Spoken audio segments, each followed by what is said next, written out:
We must stop the glorification of violence in our society. This includes the gruesome and grisly video games that are now commonplace. It is too easy today for troubled youth to surround themselves with a culture that celebrates violence. We must stop or substantially reduce this, and it has to begin immediately. So that was President Trump, again, trotting out the big lie that video games are to blame for violence. Now, this is in response, of course, to a white supremacist fan of Donald Trump who killed lots of people, 20 people in El Paso. Now, Trump also blamed the internet for radicalizing those who conduct these violent attacks. So now, as a gamer, I've got a lot to say about this, right? As somebody who's played some of the most violent, over-the-top video games, I personally have not considered going on a rampage. Maybe I'm doing this whole thing wrong. I don't know. maybe I'm a bad gamer, but I've never considered going and killing anybody or shooting anybody, etc. Right? And look, I just recently bought Mortal Kombat 11.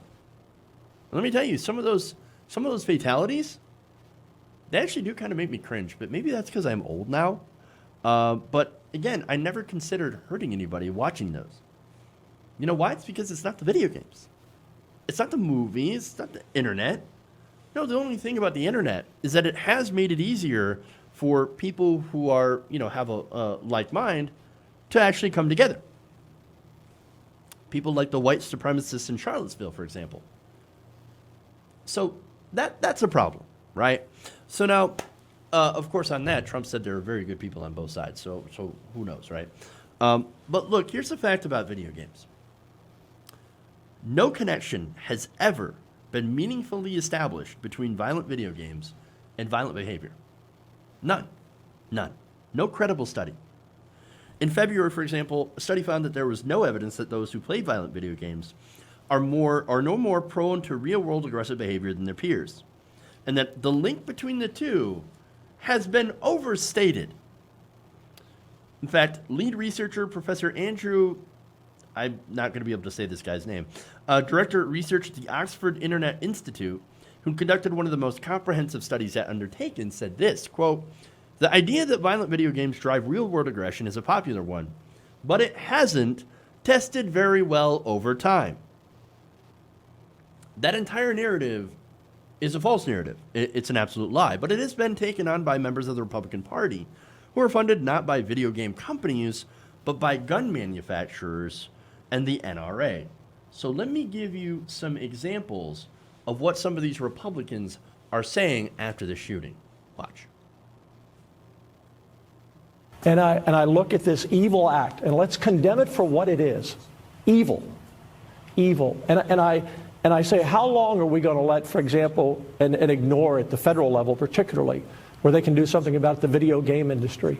In this manifesto that we believe is from the shooter, this manifesto, he talks about living out his super soldier fantasy on Call of Duty. We know that the video game industry is bigger than the movie industry and the music industry combined. And there have been studies that say it impacts people and studies that says it does not. But I look at the common denominators as a 60-some-year-old father and grandfather myself. What's changed in this country? We've always had guns. We've always had evil. But what's changed where we see this rash of shooting? And I see a video game industry that teaches young people to kill. We've always had guns. We've always had evil. What's changed? Well, for one, we haven't always had guns. I mean, sure, America has always had guns, but the world's always had weapons. And the world has been fairly violent. Now, interestingly enough, we're actually in one of the least violent times in the entire world. But how can that be? We have video games. We have violent video games. We have violent movies, and we have rap music. How can that be that we're living in one of the most peaceful times worldwide in the history of the world? I guess with the exception of the United States, that has a huge problem with gun violence. Because, think about it. Japan and all these other countries, right, they all have video games. They all have movies. They all have music, right? They all have mental health issues, every country in the world, but yet nobody else seems to have this gun problem that we have. I wonder what the common factor is. I wonder. Maybe you should look into that, Dan Patrick. But no. Anything except for the guns, anything except for white supremacy. Let's not talk about any of those things. Let's not talk about Donald Trump's rhetoric, which is really important. Let's not talk about any of that. Now, he's not the only one. Of course, there are more Republicans. So let's go to House Leader Kevin McCarthy. Or, I'm sorry, House Republican Kevin McCarthy. Take a look. But the idea of these video games to dehumanize individuals, to have a game of shooting individuals and others, I've always felt that is a problem for future generations and others. We've watched from studies shown before of what it does to individuals. When you look at these photos of how it took place, you can see the actions within video games and others. But what I'd like to do is make sure just get all the facts. Oh, you want to get all the facts? Well, you're not doing very good. You're not starting out very well, right? Because you don't have any of the facts. For one, again, there are no credible studies that link video games and violence. It is a lie. It is a ridiculous talking point, and it is used, of course, to try to prevent any discussion on gun control. By the way, those of you who scream mental health, it's all mental health. Okay, well, Republicans, you want to do something about that? You want to actually, expand funding for mental health, expand access to mental health through, for example, a single-payer healthcare system? Now, there's a lot of Republican voters that would love that, but Republican politicians are like, no, don't talk about healthcare either. Let's not talk about single-payer healthcare. No, let's not talk about guns. No, let's not talk about Donald Trump and his racist rhetoric. No, can't talk about any of that. No, let's go after the video games. Let's go after the media. Let's go after social media, right? Let's go after everything else. Let's go over, and there's some, there was another Republican, and I forget her name, unsurprisingly, she's Southern Republican, and she decided to blame gay marriage and Obama. Oh no, it's the deterioration of the family, it's lack of prayer in schools, it's all of that stuff, but can't talk about anything that actually might have caused the problem. It's ridiculous. It's absolutely ridiculous. I mean, come on, man. The whole thing is absolutely ridiculous. We're not talking about the real issues. Now, AOC, by the way, had a response to this, right? And so she tweeted this out. She said, quote, "Video games aren't causing mass shootings. White supremacy is. Sadly, the GOP refused to acknowledge that because their strategy relies on rallying a white supremacist base. That's why the president hosts stadiums of people chanting, 'Send her back,' and targets Congress members of color." Now, look, that is fairly clear, right?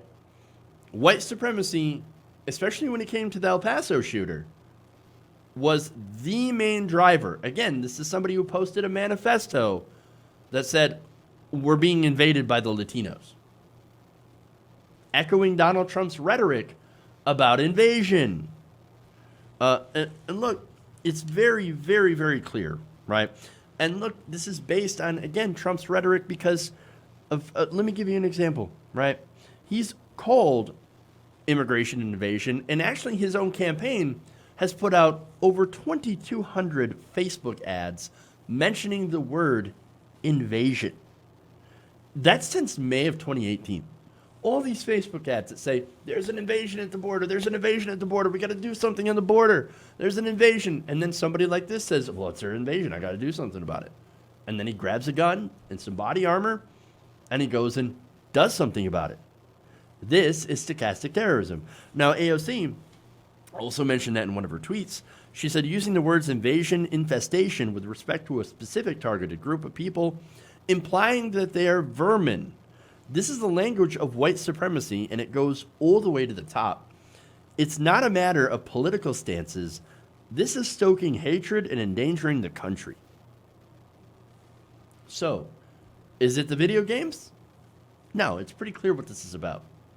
This is white supremacy, and, of course, to an extent, also easy access to high-powered weaponry. which allows them to carry out their white supremacist attacks. Now, if you benefit from white supremacy through votes, then I'm guessing that it's not in your best interest to blame white supremacy. It's your best interest to blame something else. Video games is the newest scapegoat. Well, maybe not the newest scapegoat, because they've been blaming video games since like the 90s, but it takes its place just like they blamed music and movies before it. So this is nothing new. This is another ridiculous BS attack to try to avoid talking about the real issues in this country. Hey guys, hopefully you enjoyed that free video. Now I'm going to have to ask you a favor. Between the demonetization and the YouTube algorithm messing around with view counts, etc., we're having a hard time adjusting to the new YouTube reality, which is where you guys come in. See, we have a Patreon, patreon.com/TYTNation, set up to help us rely on you guys, the viewers, instead of big corporate ads. Look, you know the show. You know how I'm not in favor of big corporations anyway. So help us transition away from relying on the ad model to pay the bills and sign up to be a patron, patreon.com/TYTNation. That goes a long way to help us keep the lights on. And you guys will know that you're supporting independent progressive media.